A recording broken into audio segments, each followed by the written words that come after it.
So good morning, everyone.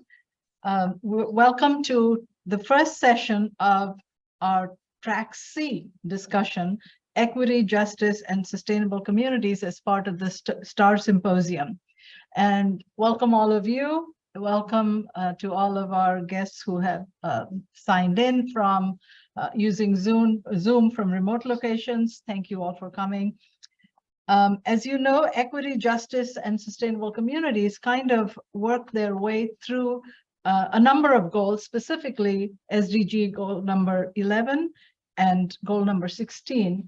But as President Leahy mentioned in his opening remarks, equity, justice, inclusive communities, and also the role of businesses, the role of real estate, everything kind of socioeconomic inequalities, they're all part of creating those kinds of sustainable communities. So we are very fortunate today to have several members of our Leon Hess Business School, including professors and student collaborations, collaborative research, as well as student presentation. So without further ado, let me welcome Professor Joseph Palazzolo and Carlos Navarro to make the first presentation. Thank you.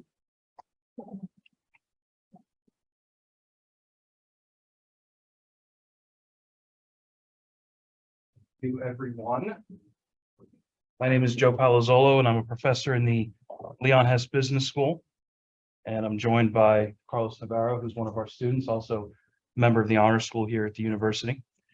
We are presenting on a paper that we wrote, kind of cut off there, which is fine, about sustainable economies that can be built through reducing income gaps through increased financial literacy programs. We think that this covers 5 of the UN Sustainable Development Goals. You see them highlighted there at the bottom of the screen. It's goal number 1, ending poverty in all of its forms. Number 4, inclusive and equitable quality education for lifelong learning opportunities. 8, which is sustained, inclusive, and sustainable economic growth and full and productive employment. 10, reducing inequalities within and among countries. And then 16, promoting peaceful and inclusive societies for sustainable development and having access to justice for all, and to build effective, accountable, and inclusive institutions at all levels. We began this research by wanting to link together and connect these 3 ideas, that is financial literacy to reducing income gaps, and you won't be able to see it here on the screen, to building sustainable economies. What we found, and we found it relatively quickly, is that the research on each of these 3 topics is very disparate and it's fragmented. There's a lot of research on each of them individually, of course, but not a lot of research on how they interact and intersect with each other and the relationships between them. And we'll have more about that at the end of our presentation. We believe that each of those topics is aligned to the UN Sustainable Development Goals. Again, we'll talk more about that as we move on throughout the presentation. The topics were interesting for both of us because of our backgrounds and our research interests. So Carlos has got a research interest in financial literacy, which he can talk more about as he goes along. He's putting together an honors thesis, and this may be one of the topics that he looks at, so there's a particular interest there. I'm from a historically underserved community up in Northwest New Jersey, grew up in a low-income family, so financial literacy is, of course, interesting to me.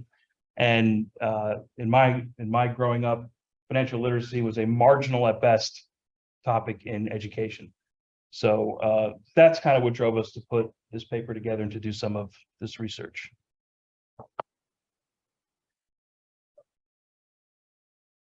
So in order to build connections between financial literacy and building a sustainable economy through reducing income gaps, we first narrowed our focus on what financial literacy actually is. Through our research, we were able to define financial literacy as training that could benefit individuals categorized as low income. Several studies in which we focused our paper on expressed the need for financial literacy for low-income individuals and/or gave evidence of how beneficial education can be for these individuals. One study found that learners who scored poorly on financial skills surveys displayed low levels of confidence regarding their financial knowledge, while a study done by Greenfield in 2015 found that low-income high school learners were unlikely to gain knowledge regarding college-level finances during their education.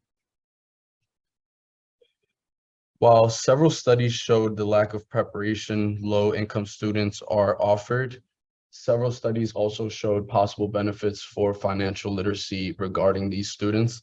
A study of 58 mainly Hispanic adults showed that financial literacy programs increased ability to manage debt, budgeting, and understanding the banking systems in the United States. Furthermore, an Indian study showed that dialogue between parental figures and younger audiences on financial issues were a big factor on indicating success for these people.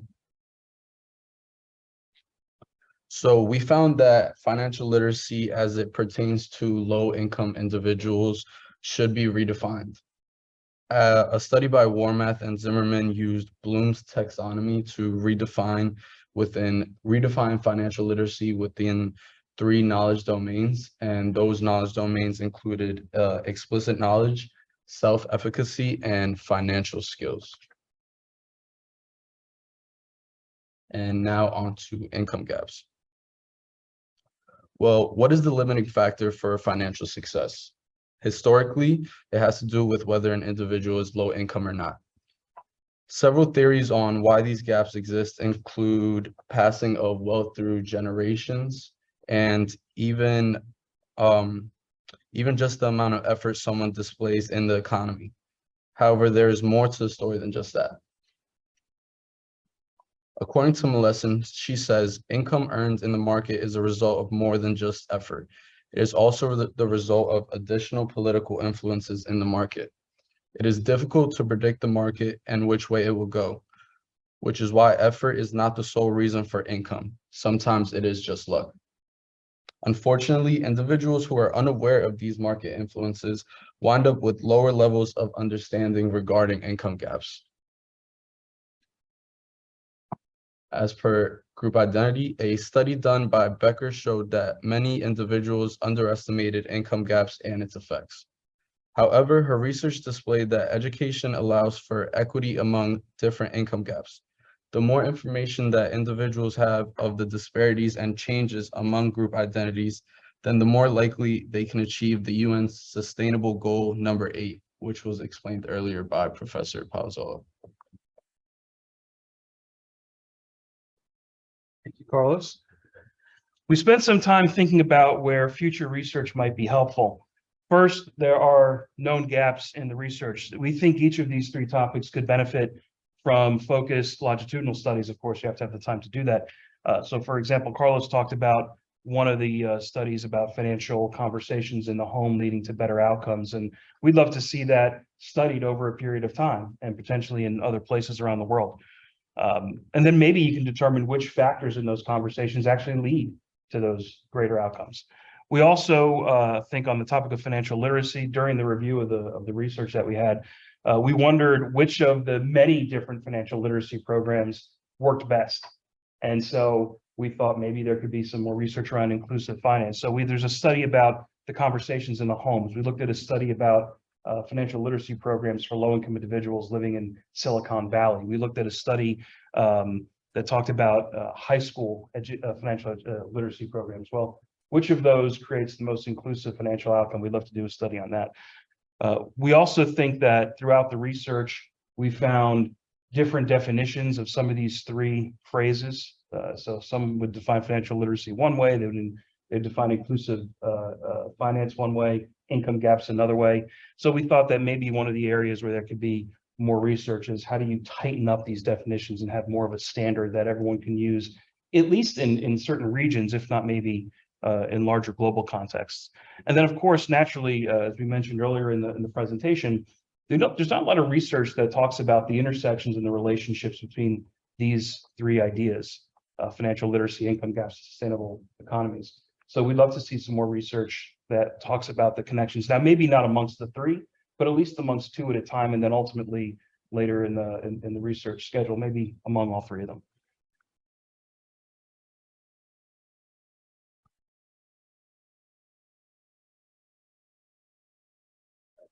As explained earlier, there's a clear connection between financial literacy, reduced income gaps, and sustainable economy.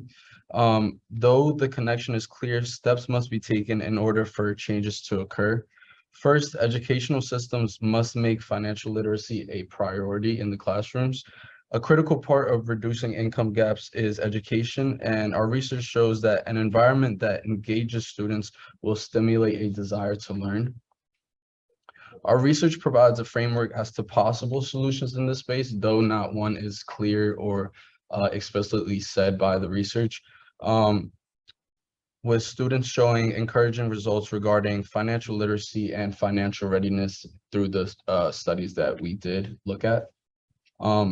Additionally, targeting low-income individuals for these programs could lead to more success in building a sustainable economy as part of the goals provided by the UN Sustainable Development Goals. And just to conclude, as Professor said, there aren't clear research that shows these three being put together, but we want to see more research done, and we look forward to working together more to find connections between the three. So Thank you.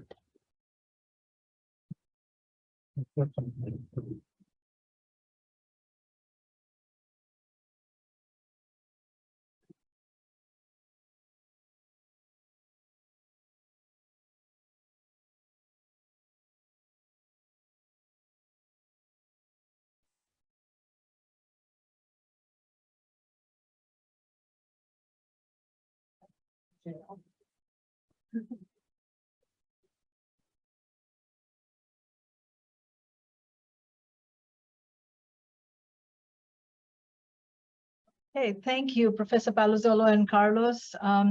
Our next presenter is Gina Shaughnessy. Her paper or her presentation is titled A Net Zero Future of the Real Estate Industry.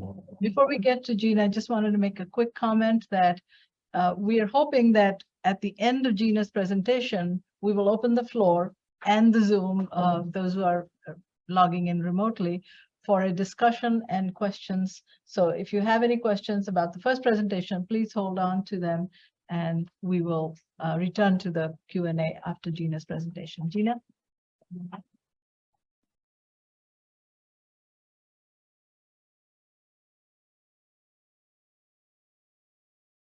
All right, so my name is Gina. Before I get into my presentation, a little bit about myself. I transferred to Monmouth 2 years ago, and I decided to study real estate. Part of that probably because I watched a little too much HGTV over COVID. Then one day I read an article about renewable energy and sustainable building products, and I really found an interest. I found a path that I wanted to start looking into and doing some more research. So when I heard about the STAR Sustainability program, I thought it was a great way for me to learn more about a topic that I'm very interested in. And so the goal that my research is based off is goal 11, which is sustainable cities and communities. So without further ado, my presentation, a net zero future of the real estate industry. Table of contents. All right. So energy consumption is one of the leading environmental issues across the globe, and coal is not able to keep up with our energy consumption. Last year, we used 546 million tons of coal, which, if we keep going like that, will not do well in the future. So many buildings have been able to get their energy consumption to a very low level, but net zero introduces a new concept of reducing the energy consumption to completely nothing, as well as reducing the carbon footprint of buildings. Right.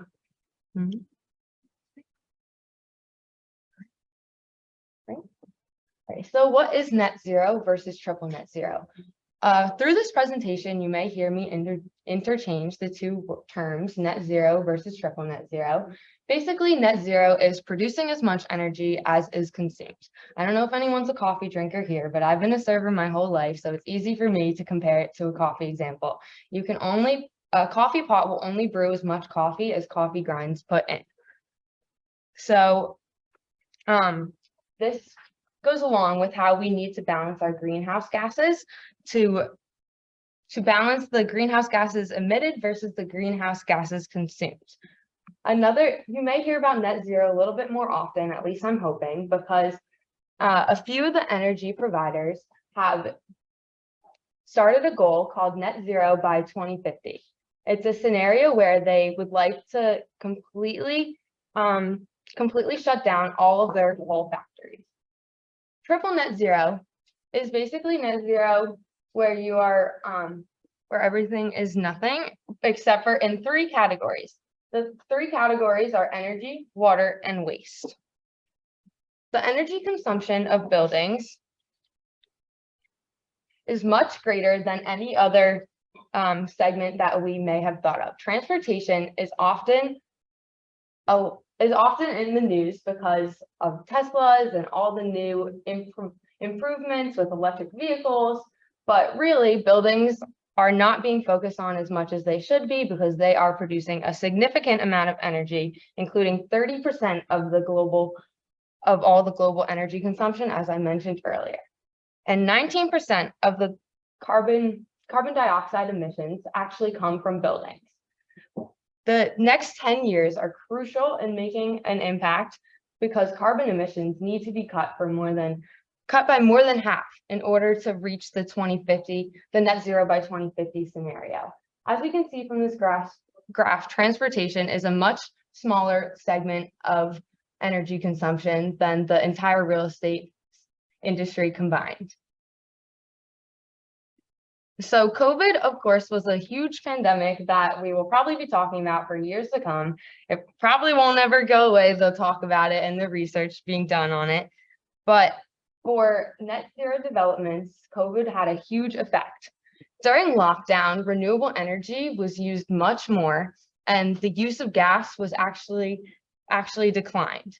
As soon as lockdown restrictions were softened and more people were going out of the house, energy use went right back up, renewable energy went right back down.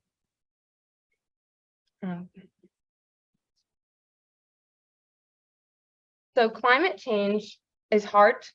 Climate change is one of those things that's hard to ignore. It's seen in the media all the time with all the icebergs melting and the clouds of black smoke. And so for me, I wanted to find a way or some form of way to make a bigger impact than just electric vehicles alone. And I saw this in the building sector.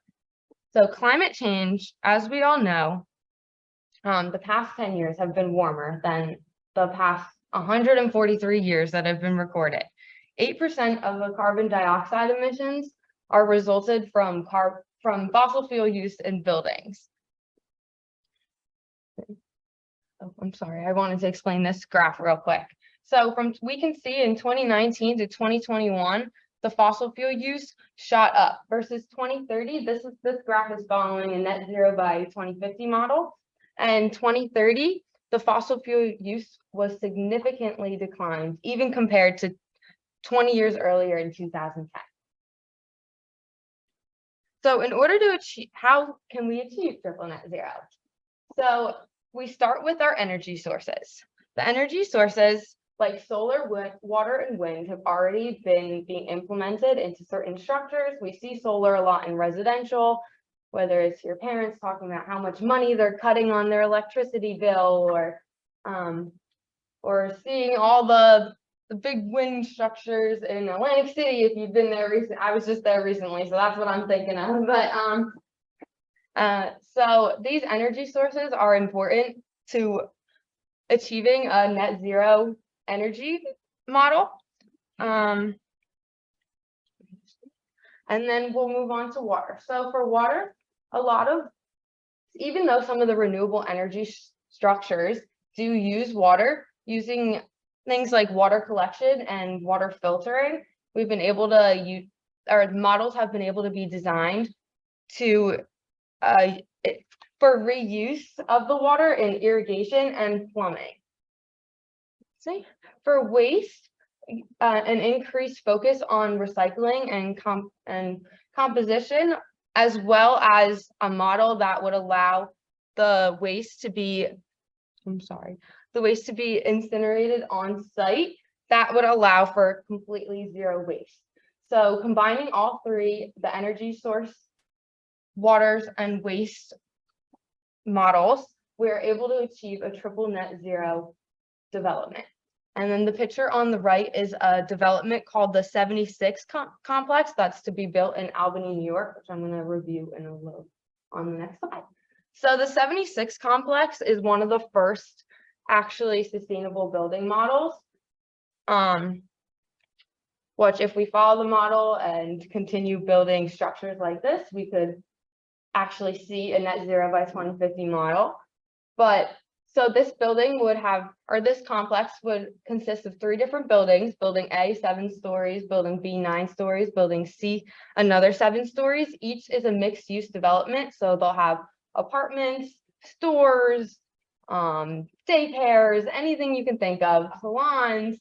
They have, and then they also incorporated other ideas like on-site bus stops and rideshare programs, as well as on-site food production using aquaponics and greenhouses and irrigated planters.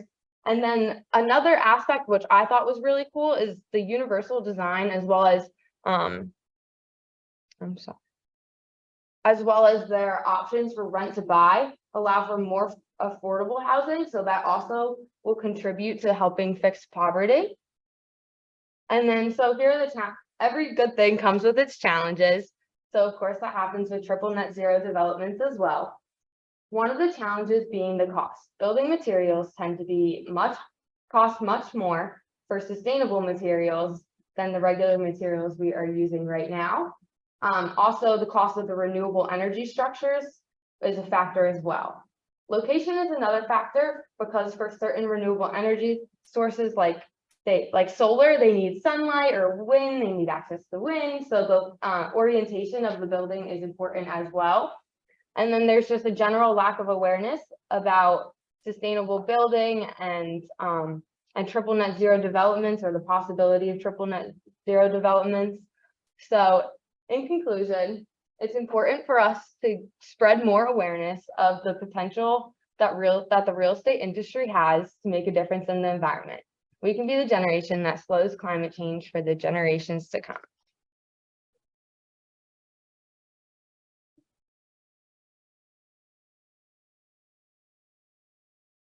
Thank you, Gina. When we were planning this symposium, one of our goals really was to kind of make this serve as a platform for action, as well as a call to our students and the future generation, with a note of apology that our generation and we have not been able to leave a world for you that you can see as sustainable. So you will have to make a lot of efforts yourselves as well. We're here to support you. So both of the presentations hinted at that, and I'm very delighted that at least one of the goals of the symposium has been met by this track's papers. So I want to thank all of the panelists for looking at building sustainable communities through financial literacy, and the link in that the first paper established between low income education and really bringing it to kind of a realistic kind of goal for everyone to create that sustainable community. And with Gina's presentation, all of the links again with urban transportation or integrating energy usage with building architecture, it's just fascinating. And I feel very reassured that the future is in good hands. I hope both of you continue this, all 3 of you continue this research. In the time that we have, let's first check if there is a question. Okay, so we have a comment from Michael Cronin. Professor Cronin from social work has commended the presentation, as well as established some possibilities of collaboration. So that's another goal of this conference or symposium, is for us to make connections and see how the interdisciplinarity of all of these topics can be established. So thank you, Professor Cronin. Now, from the audience here, the live audience here, is there any question or comment? Any comment or question? Yes, Professor Tajid Burman. I have a question about the project now, but is that already on its way? Is it still in the planning stage? Let me repeat the question for our remote. Your question was about Albany? Yeah. And The real estate project that presented as the right, so example for sustainable development. the question was about the real estate project in Albany that Gina presented. So Gina, do you want to come here and respond, if you don't mind? The camera is sitting back. So yes, the project in Albany is still on its way. It's still in the planning stages, but it has been officially planned of the models of how they would use to find the net zero of the energy and net zero waste and net zero water. So that has been officialized, but they haven't started any building or anything like that yet. But they did plan it for Albany because it is one of the more poverty-stricken areas. So they were looking for an area that they could see the results of, like I mentioned, their affordable housing and things like that, see if that can make an impact in those locations as well. So, but no, it's not on its way yet. It's just the planning part has been planned out. Is it the only project that's going on, or just projects like this? No, there. Could you repeat? Yes. So the question was, is it the only project or are there other projects going on? No, it is not the only project. There are other projects going on. This is the first one in America. So it was just easier for me to use the US example because it's in a location that many of us are familiar with. So yes, there are other projects going on, but that is one that has been more fully planned out. So it was easier to use as an example. Any other questions? Yeah.